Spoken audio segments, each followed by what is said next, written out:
Obrigado, querida. Então, antes de mais nada, eu gostaria de agradecer pelo convite que nos foi feito, né, na pessoa do Tiago, também aqui da Cíntia, querida amiga. Gostaria de parabenizar o GEDIC, essa casa tão ativa, que nos acolheu com tanto carinho quando tivemos a oportunidade de estar em Caratinga. Parabenizar o GEDIC, todos os trabalhadores, encarnados ou não, pelos 128 anos, que é um marco assim impressionante.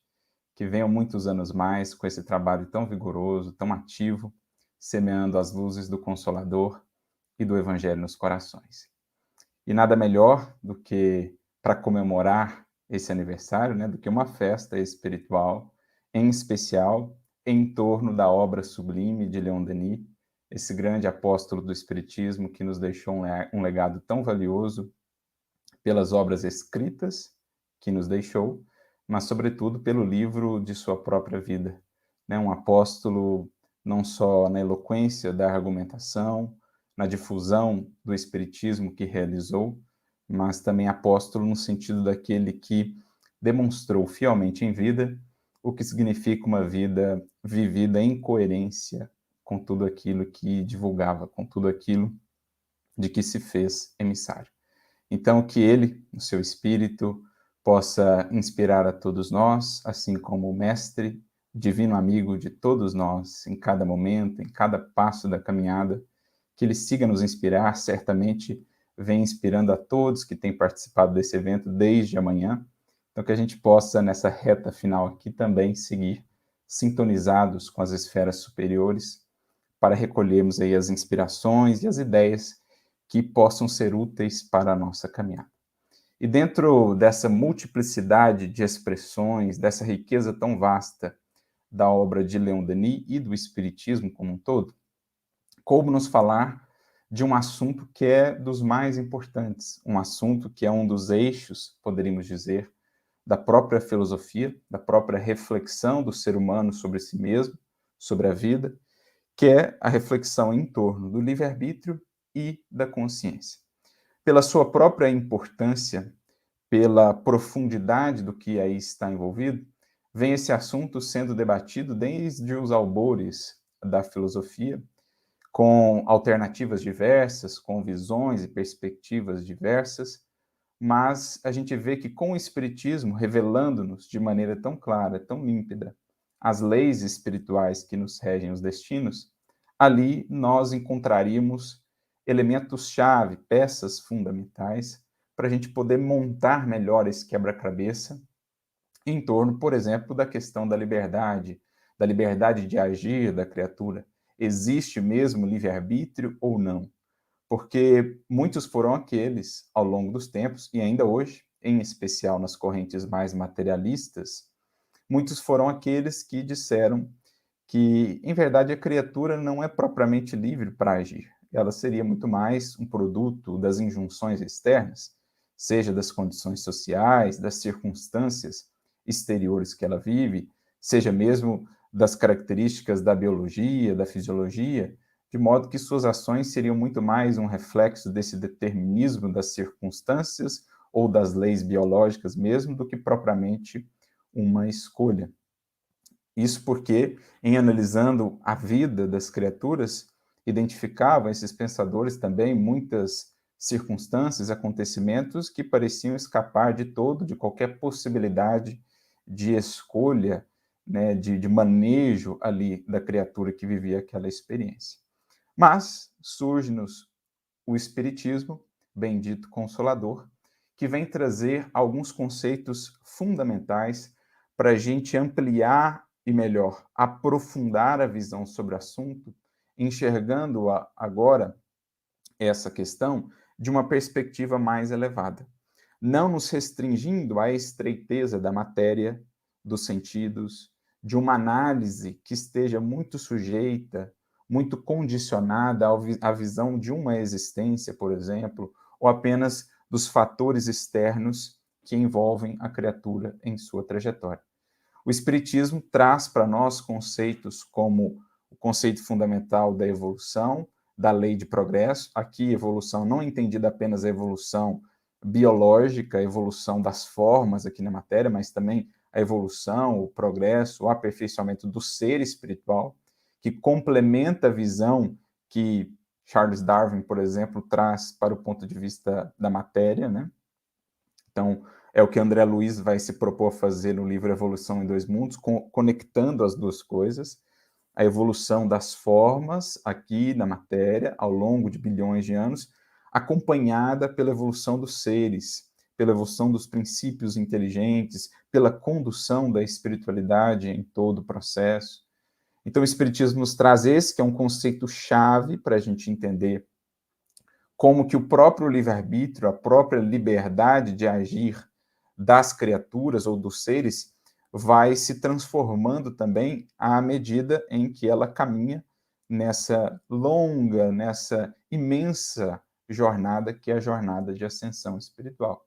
Traz-nos o Espiritismo também o conceito da reencarnação, que é absolutamente essencial para entendermos também como se opera o livre-arbítrio intervidas, não apenas na presente existência, nas escolhas mais corriqueiras que viermos a fazer, mas, sobretudo, também o impacto dessas escolhas no transcurso da vida do espírito, não necessariamente na atual encarnação, na encarnação em que ele cometeu esse ou aquele ato, como isso pode impactar em futuras encarnações.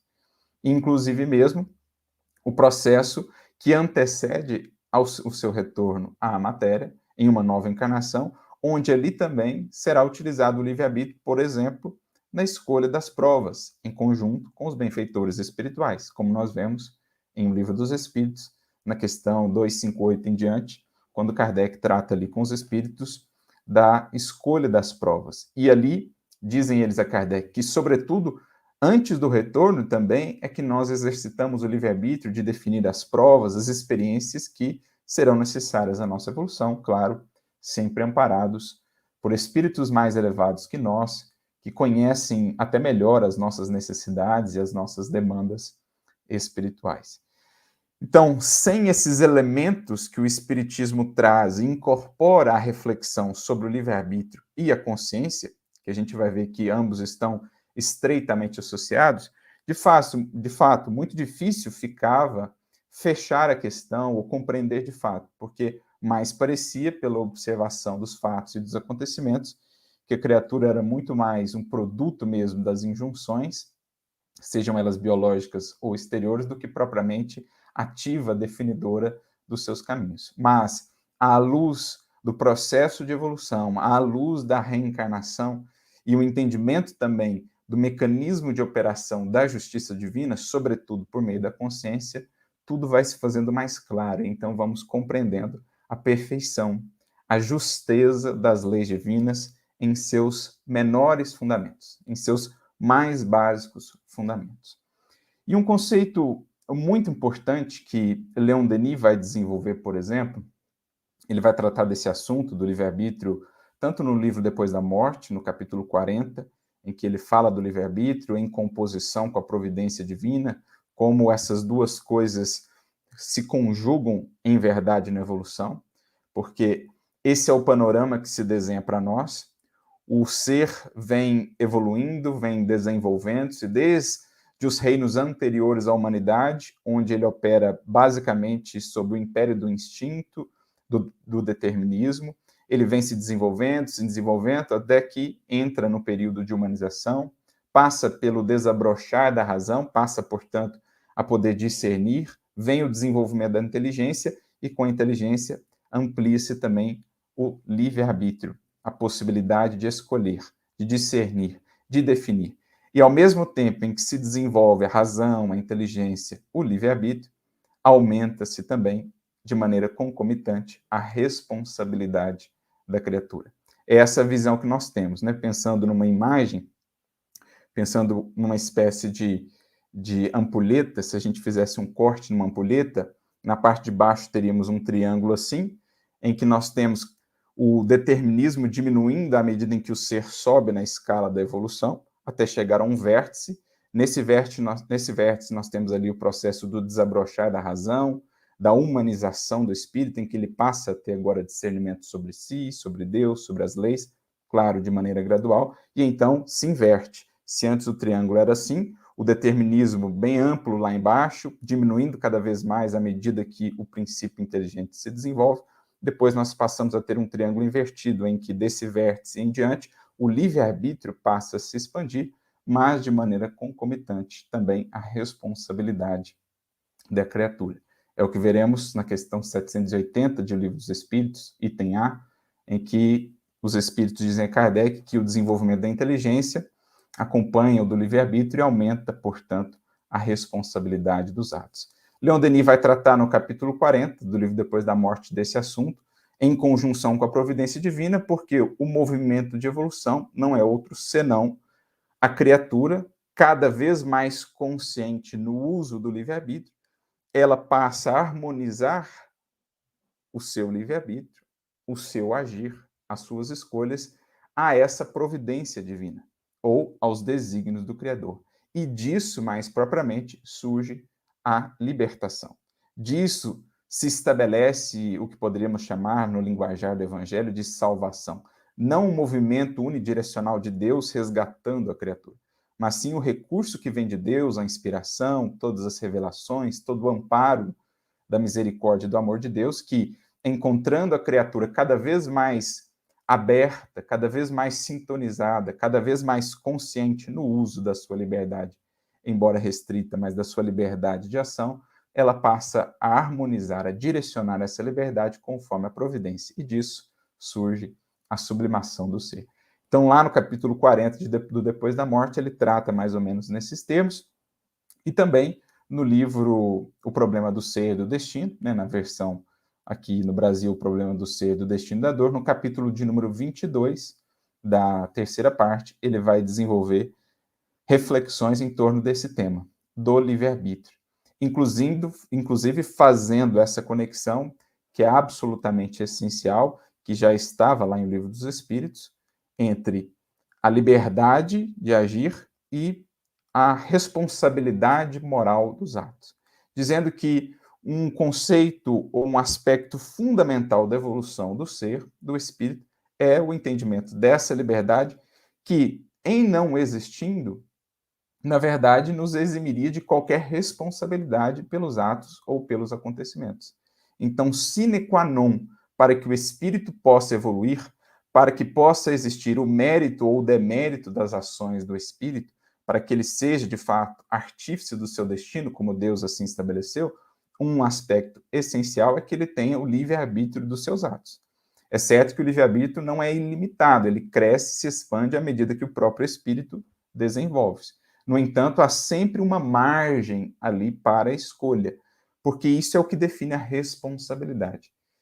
Denis chega a dizer, portanto, nesse capítulo 22, que o conceito de moralidade ou de responsabilidade moral, ele é absolutamente indissociável do conceito de liberdade. Não fôssemos nós minimamente livres para agir, não poderíamos ser ou não poderíamos lidar com consequências positivas ou negativas de nossos atos, porque não tivemos a possibilidade de escolher. Seríamos simples autômatos, né? Não teríamos definição.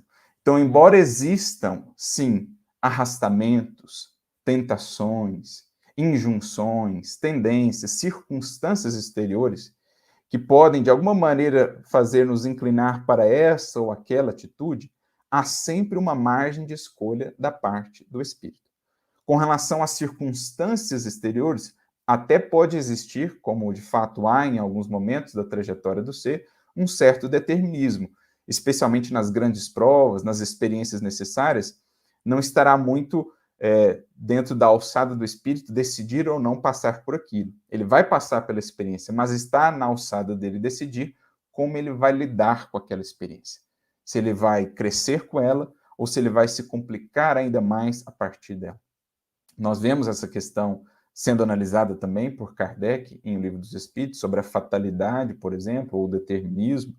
Na questão 861, Kardec e os Espíritos vão deixar claro que podem até existir elementos determinados, experiências determinadas, determinísticas numa encarnação para um espírito ou um conjunto de espíritos. Mas no plano moral, nunca há fatalidade. No plano moral, ninguém está fadado a tomar essa ou aquela decisão. Isso será do espírito. Claro que quanto mais amadurecido o espírito, maior a tendência dele escolher os melhores caminhos. Quanto mais materializado ainda o espírito, maior a tendência também dele distanciar-se do caminho proposto pela lei. E aí, as próprias circunstâncias da vida vão atuando de maneira a educá-lo quanto às escolhas menos felizes. Porque é outro entendimento que vamos tendo do panorama de evolução, de livre-arbítrio e consciência que o Espiritismo vai nos esclarecendo acerca da evolução dos espíritos. Quando o espírito, já tendo minimamente recursos de discernir, ainda assim escolhe seguir por caminhos menos felizes, ele dispara uma série de mecanismos da lei, operando dentro dele, mas também fora dele, que visam educá-lo, alertá-lo de que aquela postura não é a mais adequada. Assim como acontece conosco em coisas mais corriqueiras. Por exemplo, se comemos por demais, o nosso estômago, o nosso intestino, dão ali um alerta de que não é ideal comer tanto assim, que evitemos, que sejamos mais moderados, mais equilibrados em uma próxima oportunidade. Assim também o espírito em suas escolhas morais. Quanto mais consciência ele vai tendo, quanto mais discernimento, quanto mais sensibilidade consciencial, se assim podemos dizer, ou o conceito que Kardec traz no Evangelho segundo o Espiritismo, maturidade do senso moral, quanto mais ele tem isso, mais o afastamento da lei vai gerando nele próprio incômodo, através da sanção da consciência. Emmanuel mesmo tem uma mensagem muito interessante no livro Justiça Divina, chamada Fogo Mental, em que ele fala como que quanto mais consciente, quanto mais sensibilizado já é o espírito, um pequeno desvio da lei já gera um fogo, uma labareda mental, a figura do remorso, por exemplo, a incomodá-lo e alertá-lo de que é preciso retomar caminhos. Os espíritos ainda mais embrutecidos, num primeiro momento, parecem ignorar a consciência, parecem conseguir abafar essa voz, mas cedo ou tarde ela se faz ouvir, à medida também que ele vai sendo trabalhado pelo tempo, pelas dores, pelas lutas. Então, não só dentro dele ele vai sentindo essa sanção, mas também nas circunstâncias que vai criando para si. A partir de atos desta existência ou de pregressas, ele vai colhendo decepções, desilusões, expiações, que vão também ajudando-o a refletir sobre os seus caminhos, sobre as suas posturas. De modo que o livre-arbítrio está de maneira indissociada, né, vinculado à ideia também de consciência e, portanto, das consequências dos atos estabelecidas pela própria lei no espírito, na sua própria consciência, como também pelas injunções, circunstâncias exteriores que ele vai faceando. Por isso, lá no capítulo 22 do livro O Problema do Ser e do Destino, Leon Denis vai dizer assim, em determinado momento, a liberdade e a responsabilidade, que poderíamos aqui associar, né, liberdade à ideia de livre-arbítrio e responsabilidade à ideia de consciência, são correlativas no ser e aumentam com a sua elevação. E é essa responsabilidade do homem que faz sua dignidade e moralidade, dizendo mais adiante que a noção de moralidade ela está inseparável, ou ela é inseparável da noção de liberdade. E que essa responsabilidade ela é estabelecida sobretudo pelo testemunho da consciência, a trazer essa sanção, paz de espírito, serenidade quando o dever é bem cumprido, incômodo, remorso, culpa, quando nós nos distanciamos da proposta da lei. Que é bem o símbolo que nós encontramos lá já no livro de Gênesis, aquela figura de Adão no jardim, quando ele, desatendendo a orientação divina, sente a presença divina no jardim e busca fugir. Aquilo é um símbolo do alvorecer da consciência, né, do discernimento. A criatura que sente a presença divina no jardim consciencial e, sabendo que não fez o mais adequado, estabelece mecanismos de fuga, estão ali ilustrados os processos psicológicos de culpa e tudo mais. Então, a responsabilidade, ela manifesta-se, sobretudo, pela própria sanção da consciência, como também pelas consequências exteriores até que o espírito vai vivendo, como aprendemos com o espiritismo também, em desajustando-nos, por exemplo, por meio de vícios físicos ou morais, nós vamos estabelecendo desajustes no próprio perispírito, que poderão se traduzir em enfermidades nesta ou em futuras existências, vamos estabelecendo a necessidade de vivências em futuras existências que, de certo modo, nos eduquem quanto a excessos cometidos em outras existências. Por isso, o espírito vai alternando as experiências ao longo das encarnações. Do poder absoluto desce, às vezes, as condições de pura subalternidade. Dos píncaros das fortunas desce a condição, às vezes, de mais extrema penúria. E assim ele vai alternando essas experiências, como também recursos educativos que visam educá-lo quanto ao uso do seu livre-arbítrio. Por isso, Denis chega a dizer que a sensação do remorso é uma prova mais demonstrativa que todos os argumentos filosóficos. Porque, de fato, se não existisse livre-arbítrio, se não houvesse responsabilidade moral, se apenas fôssemos um produto do meio, das circunstâncias, da biologia, das injunções, o porquê do remorso? O porquê da culpa? Se fôssemos simples produtos desses meios ou dessas circunstâncias. Então, há algo a mais. O próprio remorso já nos diz que existe uma certa diretiva interna que toda criatura traz consigo. Existe a expressão da lei em si. É o que nós vamos ver de maneira muito interessante numa das maiores obras, um dos grandes clássicos da literatura mundial, Crime e Castigo, de Dostoiévski, em que ele vai fazendo toda uma análise psicológica desse processo mesmo da culpa após um crime, como que ela está lá ínclita na criatura, né? Como ela é íntima, como ela está ali no próprio cerne mesmo da consciência da criatura que sabe que afastou-se de uma proposta gravada nela, no caso, a proposta da lei divina. E aí ele segue dizendo que se a liberdade humana é restrita, está pelo menos em vias de desenvolvimento, porque o progresso não é outra coisa senão a extensão do livre-arbítrio no indivíduo e na coletividade. Então, quanto mais progride, mais se amplia o livre-arbítrio e, conjuntamente, a responsabilidade. A luta entre a matéria e o espírito tem precisamente como objetivo libertar cada vez mais o espírito, do jugo das forças cegas.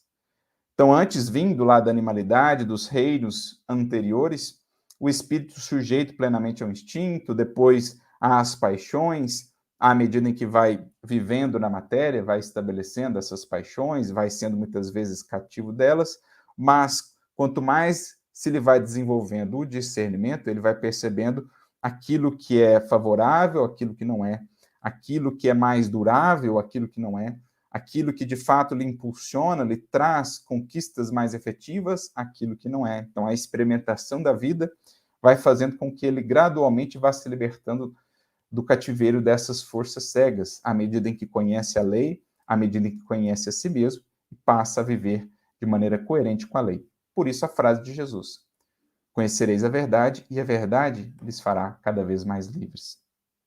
A inteligência e a vontade chegam pouco a pouco a predominar sobre o que a nossos olhos representa a fatalidade. O livre-arbítrio é, pois, a expansão da personalidade e da consciência.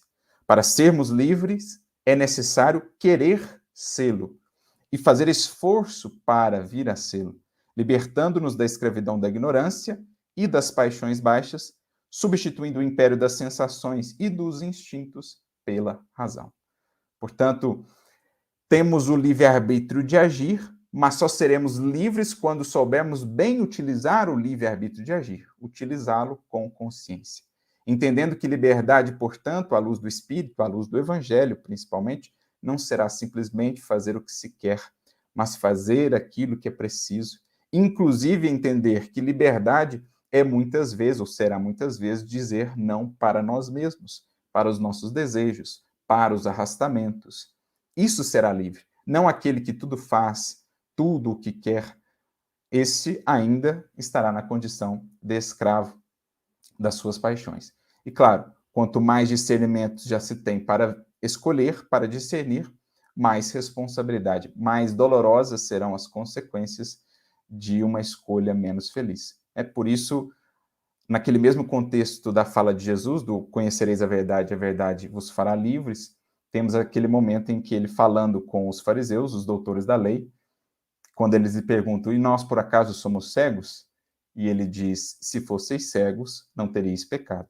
Mas como dizem que vem, então o vosso pecado permanece. Ou seja, como vocês já têm elementos de discernir, o ver ali é uma reflexão sobre discernimento, na verdade, como vocês já conhecem mais a lei divina, e ainda assim equivocam-se, ainda assim seguem pelos caminhos do egoísmo, do orgulho, da vaidade, então o pecado permanece, porque já há discernimento, há responsabilidade também. Mas cremos que a melhor síntese, talvez, do que seja o correto uso ou a interação sã, harmoniosa entre livre-arbítrio e consciência foi por nós trazida pelo grande apóstolo Paulo. Na sua primeira carta aos Coríntios, capítulo de número 6, versículo 12, Paulo traz essa que é uma das frases imortais já produzidas na história da humanidade. Nós temos algumas frases, as de Jesus, não é preciso nem mencionar, mas nós temos algumas frases que são aquelas frases assim que ficam como pérolas sublimes da sabedoria imortal, né, da sabedoria eterna. E Paulo foi veículo de uma dessas pérolas quando ele nos disse, nesse versículo 12 do capítulo 6 da primeira carta aos Coríntios, tudo me é lícito, mas nem tudo me convém. Todas as coisas me são lícitas, mas não me deixarei dominar por nenhuma. Então, nessa síntese magistral, né, sublime, Paulo ele mostra para nós qual é o grande empenho, qual é o grande esforço do espírito na evolução. Entender que o seu livre-arbítrio está em expansão, a sua possibilidade de agir. No entanto, ele só será realmente livre quando souber conformar o seu livre-arbítrio, a sua possibilidade de agir, com a conveniência, não a conveniência dos prazeres, das sensações, dos interesses mesquinhos, não. O convém aqui convém ao espírito, ao ser imortal em evolução. Então, evoluir será aprender a encontrar essas fronteiras do dever, esse limite daquilo que é conveniente à minha evolução e à humanidade a qual devo servir, e aquilo que ultrapassa essas fronteiras. Quem opere dentro disso estará em constante expansão de verdadeira liberdade. Quem ultrapasse esses limites da conveniência, embora julgando-se livre, na verdade estará ainda cativo, preso às vaidades, às ilusões, às paixões materiais. Essa é a síntese sublime de que Paulo se utiliza para mostrar-nos, então, o que deve ser para nós esse compromisso à luz do Evangelho. Estudar, conhecermos, conhecer a lei, penetrar na essência das lições de Jesus, percebemos que as leis divinas operam em nós e ao redor de nós a cada passo, com perfeita justeza, justiça e sabedoria, entendendo que dá-nos o Senhor uma margem de operação para que, bem utilizando-nos dela, possamos, enfim, conquistar a verdadeira liberdade no plano interno da criatura, no âmbito da consciência, fazendo-nos mais e mais livres para mais e mais servir, mais e mais amar, mais e mais nos colocarmos sob as mãos do Criador e do Cristo, na seara do bem, na seara da luz. Essa é a proposta de livre-arbítrio e de consciência que nos cabe incorporar. Que não nos deixemos dominar por aquilo que ainda nos arrasta para atalhos, para caminhos que destoam do caminho reto que o Cristo nos propôs. Que entendamos, enfim, que tudo nos será lícito, mas que livres seremos quando fizermos o que nos convém à luz do Evangelho de Jesus.